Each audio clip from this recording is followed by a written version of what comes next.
To the uninitiated, this probably looks like a building owned by a defense contractor. But if you're a true Prince fan, you know exactly what this is. It's Paisley Park.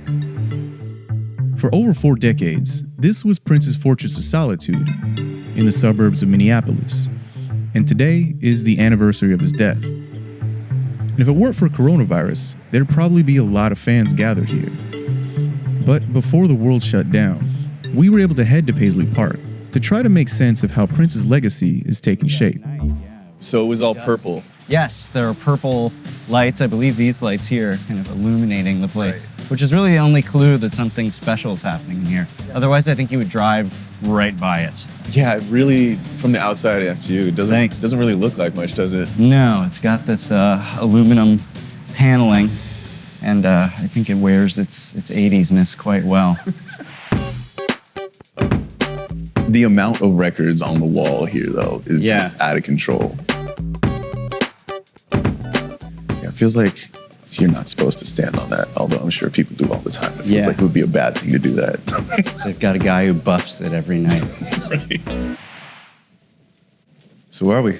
This is the conference room where I first met Prince or first talked to him. And I love this room. I love the quiet of it. And I think this silence gave our first conversation such an intensity. I realized that I'd never really heard Prince in silence before. He had always been surrounded by the pageantry of his music or his performances. So it was very special to be able to just kind of lock eyes with him at this table.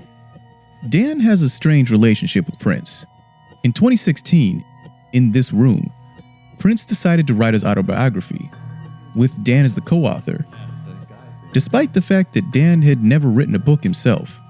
Since then, Paisley Park has become something of a tourist attraction. For $50, visitors can come and take a tour. Ooh, yo. This is out of control. Yeah. Oh my God. Being here at Paisley Park, I mean, when you came here, this is where a man lived. This was a home, primarily, first and foremost. Yeah. What was coming back here the first time after Prince had passed? What was that like?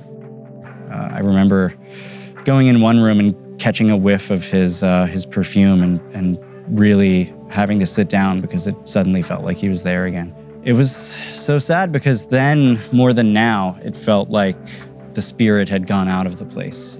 Because it wasn't yet this museum, it was just in this liminal phase. Now when you come here, it's a museum.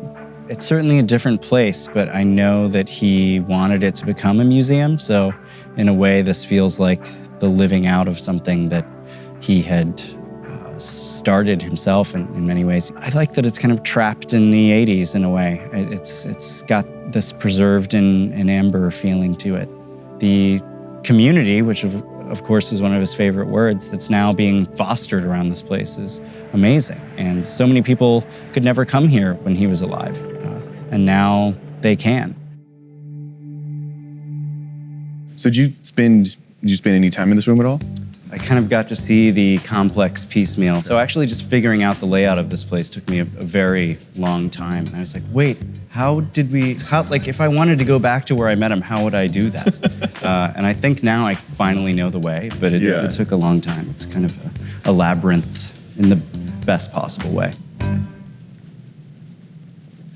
So when's the first time you saw this room like this? Or had you seen this room before it looked like this? I think I saw it soon after he died, before they had set it up for the museum.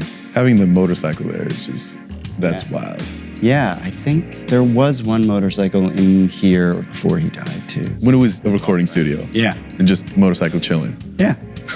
You never know when you might need to mic one up and get it on record.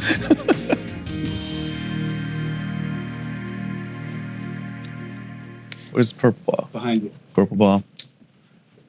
That is mandatory. Disrespectful to play with anything else. This is kind of the thing you want, though, in a studio thing, when you can't think. It's just, I don't know what to do now. Just walk over here and start playing ping pong. It seemed like it was kind of meditative for him. I remember his guitarist saying that like one of them would be out on the soundstage just rehearsing. Yeah. He would be in here just like listening to them and playing ping pong. Really? And then would like run out there and be like, "That's it." Just played like that's the one. No joke. Yeah. It feels like Prince is going to be almost more prolific posthumously than he was almost in life, which is amazing to think about, given how prolific he was. He was so active as an entrepreneur and as a businessman. So I think the fact that in a way he set things up so that after his death, there would be so much more to hear was, in addition to a fascinating artistic choice, a really smart business decision.